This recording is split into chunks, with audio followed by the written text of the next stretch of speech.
here at the start of April, we're looking at a real estate market that is slightly better than where it was at the beginning of March.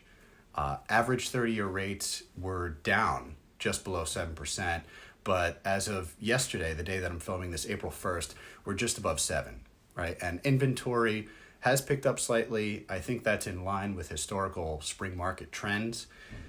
Prices have largely remained the same as they were a month ago, but we did have big news come out this month, and that was regarding the National Association of Realtors settlement for the class action lawsuit. And I think that deserves some explaining. So let's get into your April market update, and I'll bring you guys up to speed.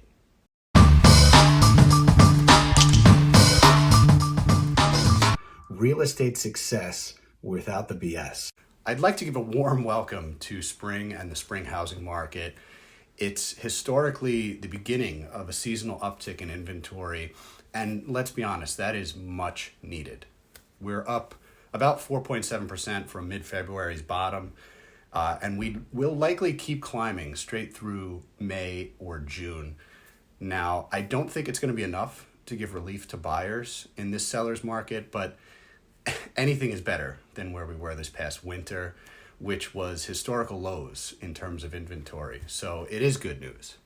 As far as mortgage rates go, we will keep getting the daily and weekly upticks and downticks, but I don't think we'll see rates trend higher as we approach the presidential elections, more likely lower. And economic data has supported that opinion, which also is good for people thinking of making a move. But it's also a double-edged sword, right? Because that'll mean that more buyers are thinking the same thing. So increased competition for buyers, which tends to lead to increased prices due to bidding wars on hot homes. So buyers, be careful what you wish for in terms of rates. And sellers, you can take advantage of the market, get yourself top dollar, but always think about what the back end of that looks like if you're going to be diving into the buyer pool, right? It takes a lot of coordination, a lot of planning, same as the other buyers, to get you great results. Time it correctly and do it with the least amount of stress. That's my specialty, by the way. And if buying and selling isn't complicated enough, the NRA lawsuit and the proposed settlement has really thrown another monkey wrench into the mix. And I think it's important to go over that and explain what we are potentially looking at changing this summer should the courts approve the proposed settlement. There is a lot of media attention, and it's a lot that they've gotten wrong in terms of the settlement, which would require them to pay $418 million over 4 years.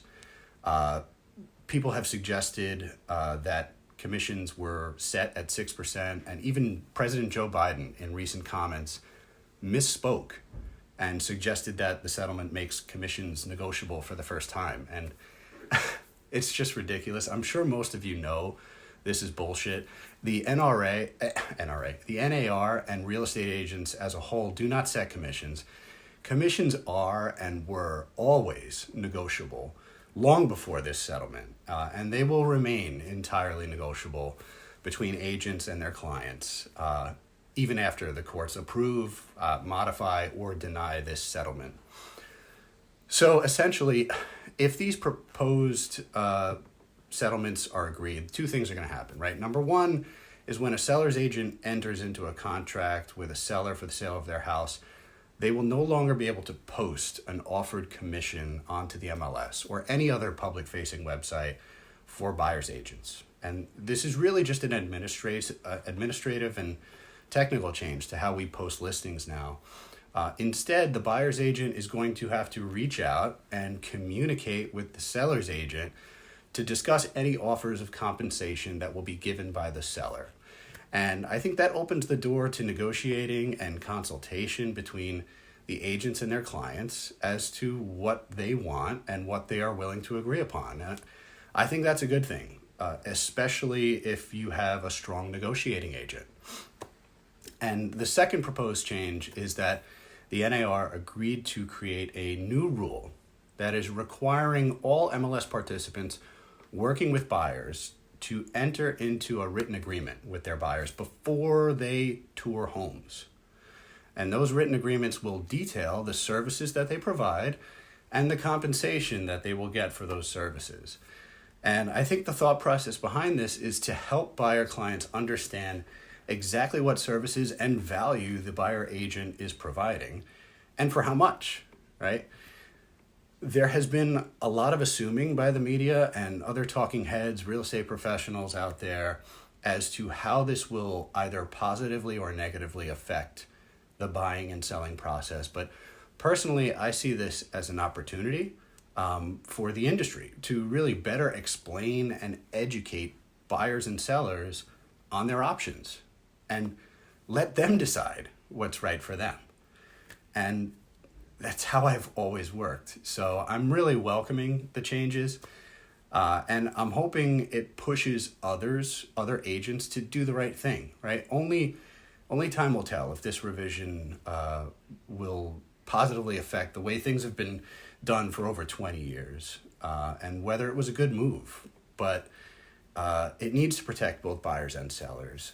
So I'm here to answer any questions that you might have, either about the NAR lawsuit, about the market, about the buying and selling process. I'm here to help. So please don't be shy to reach out. Let's charge the storm together. Call me anytime, even when I'm on the other side of the Atlantic, which I am now, vacation with my wife. So that's it for me. I'm going to go enjoy the rest of my trip to Ireland. I hope you guys enjoy the rest of the week.